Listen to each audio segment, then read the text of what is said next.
In a small village nestled between rolling hills and deep forests lived a young girl named Ma. She is known for her gentle heart and kind nature, but her life was far from easy after losing her parents at a young age. Ma was taken in by her Aunt Rookie, who was a poor woman herself. Together they lived in a tiny rundown house at the outskirt of the village. Ma and her aunt worked hard every day to earn enough to buy food, but Ma loved to dance. She dreams every night about dancing in front of a big crowd and making people happy. She would move her body at the sound of any music, and her aunt would watch and applaud her every time. She had tried to join the village dance group many times, but they never picked her because of her poor background. Life in the village was particularly hard for Ma, as she often found herself the target of ridicule from the other girls. They would make fun of her one-hour clothes, her patched shoes, and the simple meals she ate. The girls, particularly a group led by the wealthy dance group leader named Ararar's father, is the town's chief, and she and her rich friends would go around town bullying the poor girls and making them do their bidding. Ma would hide out to watch the other girls practice new dance moves in the village hall. She got caught one of the days by Ar and her friends. "Look at Ma, always dressed like a beggar," Omar said. As they sneaked up on Ma, the other girls laughed loudly. "How do you expect to join us when you can't even afford a new dress?" Another girl named EJ screamed music mockingly. Ma ran away, trying to ignore them, but deep down their words stung. She found her way to her favorite spot beside the river bank, where she could be alone with her thoughts, cry, and they'd dream about a better life. She would hide behind a rock by the river bank and dance to the rhythm in her head or practice the dance steps she saw the other girls doing. Unknown to Mauna, an old river goddess who lives beside the river, would watch her regularly in secret as she danced. The river goddess was fascinated by her moves and would hide away secretly to watch her whenever she comes around. One day, as she hid beside the river bank as usual practicing a dance step, Ma's worn-out sandals gave way and she lost her balance. Mauna screamed in pain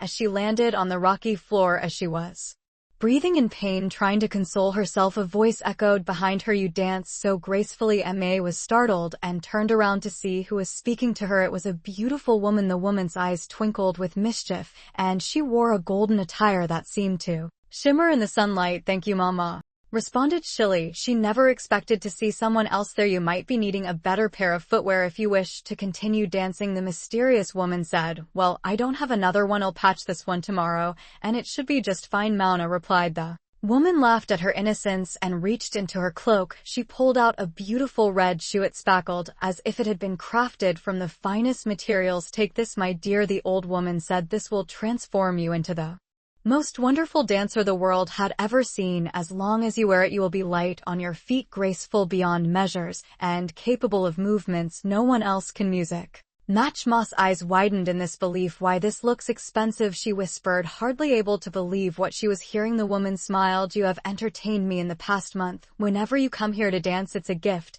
and a reward." With that, the goddess handed the shoe to Muna and disappeared into the forest before Muna could think. Music. Her Ma returned home clutching the red shoe to her chest, unsure whether it was right to accept the beautiful gift.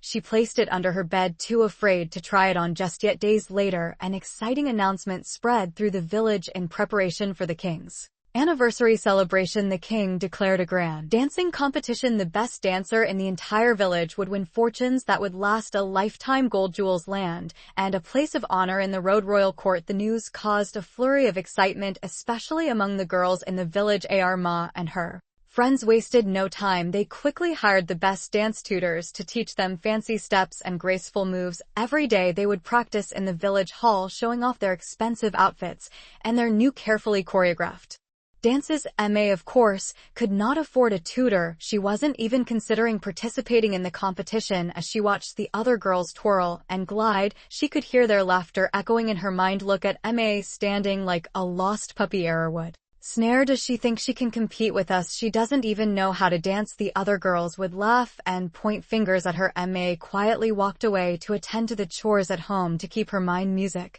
busy. One evening, Ma got back from running errands and sat on her bed. She remembered the red shoe and finally decided to try it on. The moment it touched her skin, she felt an electric energy surge through her body. She stood up and began to move her feet, gliding across the floor effortlessly. She spun, twirled, leaped as though she was performing for an exquisite audience. Her movements were fluid, elegant, and graceful, far beyond anything she had ever seen. Ma danced under the moonlight, feeling freer and happy than she had in years. She made up her mind that night to conquer her fear and timidity and participate in the competition. I must stand up for myself and partake in this challenge, she muttered to herself. In the days leading up to the competition, Ma practiced in secret, sneaking into the woods to dance where no one could see her. Each time she put on the shoe, she felt the magic strengthen, guiding her movements with ease. She began to believe that she might just have a chance to win the competition and change her life forever. Finally, the day of the competition arrived. The village square was transformed into a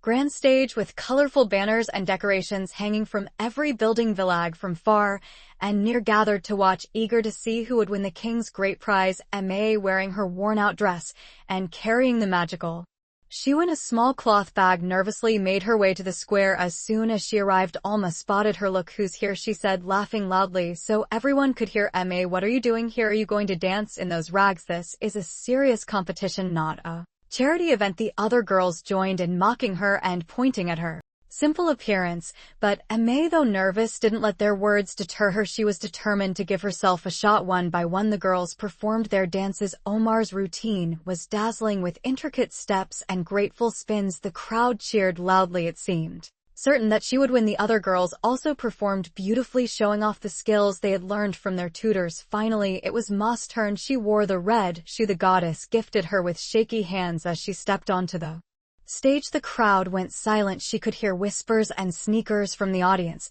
but she took a deep breath and slipped the red shoe onto her foot. The music began, and Ma started to dance. At first, the crowd was stunned by her grace. Her movements were unlike anything they had ever seen, light as air, fluid as water. She twirled and leaped, her feet moving faster and more skillfully than any of the other girls. The red shoe's magic transformed her into the most enchanting dancer the village had ever witnessed. As she danced, the jazz and laughter turned into gasps of amazement. Ma's confidence grew with each step, and soon the entire crowd was on its feet, cheering her on. Even the king, who was watching from his royal seat, sat forward in amazement, his eyes widened with wonder. When the music stopped, the crowd erupted into applause. Ma stood on the stage, her heart racing, her face flushed with joy. She had done it. She had shown everyone what she was capable of. The king rose from his seat and called Ma forward. "Young lady," he said, "I have never seen such grace and talent. In all my years you have won this competition, and with it the fortune I promised." Ma couldn't believe her ears. Tears welled up in her eyes as the king handed her an wand box filled with gold coins